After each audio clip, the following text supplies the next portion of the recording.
The jungle screamed. Lieutenant Kale Reyes had heard many sounds in her 6 years of service with the Terran Relief Corps. The wail of starship engines, the crack of energy weapons, the desperate pleas of the wounded, but nothing compared to the primal shriek of a world being torn apart.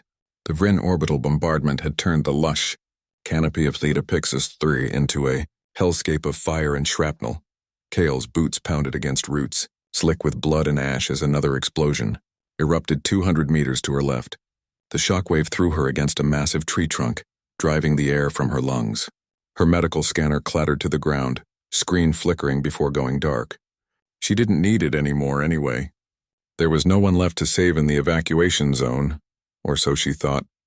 Through the smoke, a sound cut through the chaos, high-pitched, desperate, mewling. Kale's head snapped toward the ruined research outpost 50 meters ahead, half-collapsed and belching black smoke. Every instinct screamed at her to run toward the extraction point. The last shuttle would leave in 8 minutes. Command had been clear.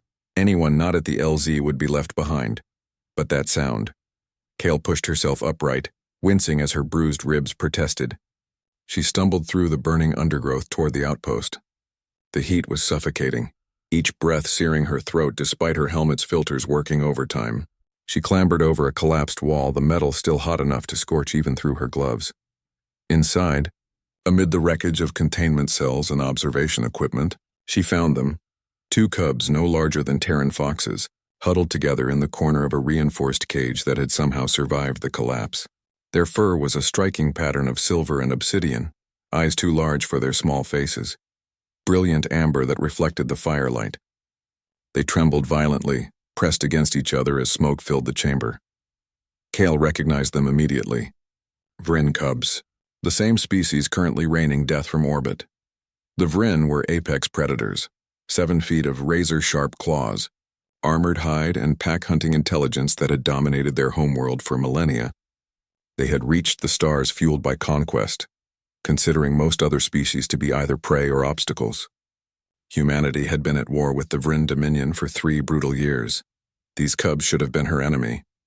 The structure groaned ominously above her. Kale had perhaps 90 seconds before the entire outpost came down. The extraction point was 600 meters through burning jungle. Alone, she might make it, with 2 cubs slowing her down. The smaller one, she would later learn his name was Vosk, let out another pitiful cry, smoke beginning to overcome him. His sister Tira tried to cover him with her body. Her own breathing labored. Kale's jaw clenched. God damn it. She fired her plasma cutter at the cage lock, the metal parting with a shower of sparks. The cubs cowered as she reached in, but they were too weak to resist. Kale scooped them up, one tucked against each side of her torso, and locked her arms around them. They were heavier than they looked, dense with the muscle that would one day make them formidable hunters.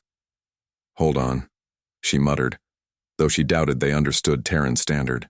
We're getting out of here. Kyle burst from the outpost just as the roof collapsed behind her with a thunderous crash. She ran, the cubs clutching desperately at her armor with tiny claws that would grow into weapons capable of shearing through combat plating. Tira dug into her left side, Vosk on her right, both mewling in terror as the world exploded around them.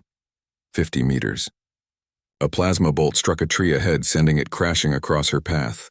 Kale vaulted a smoldering log, nearly stumbling as her boots slipped on charred vegetation. 100 meters. Her lungs burned.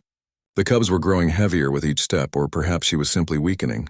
An explosion to her right sent debris whistling past her helmet. Something struck her shoulder with enough force to crack the armor plating, but she didn't slow. 200 meters. Her comm crackled to life. Reyes, where the hell are you? Shuttle leaves in 3 minutes. Coming in hot, she gasped. Do not leave without me. Lieutenant, you're not going to... Another blast, closer this time. The shockwave lifted Kale off her feet and sent her tumbling through the air. She twisted mid-flight, taking the impact on her back to protect the cubs. The landing drove every bit of air from her chest, and for a moment the world went gray. Small voices crying brought her back. The cubs were still clutching her, still alive. Kale forced herself up, swaying. Her vision swam, but through the smoke she could see the clearing.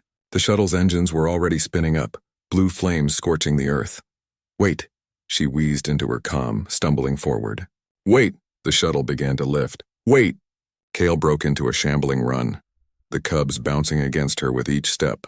The shuttle was 3 meters off the ground. 5. The loading ramp was still partially extended. She could see faces in the doorway, her squad mates shouting something she couldn't hear over the roar of engines and bombardment. With the last of her strength, Kale threw herself forward. Her hand caught the edge of the ramp, and then other hands were grabbing her, hauling her aboard even as the shuttle rocketed skyward.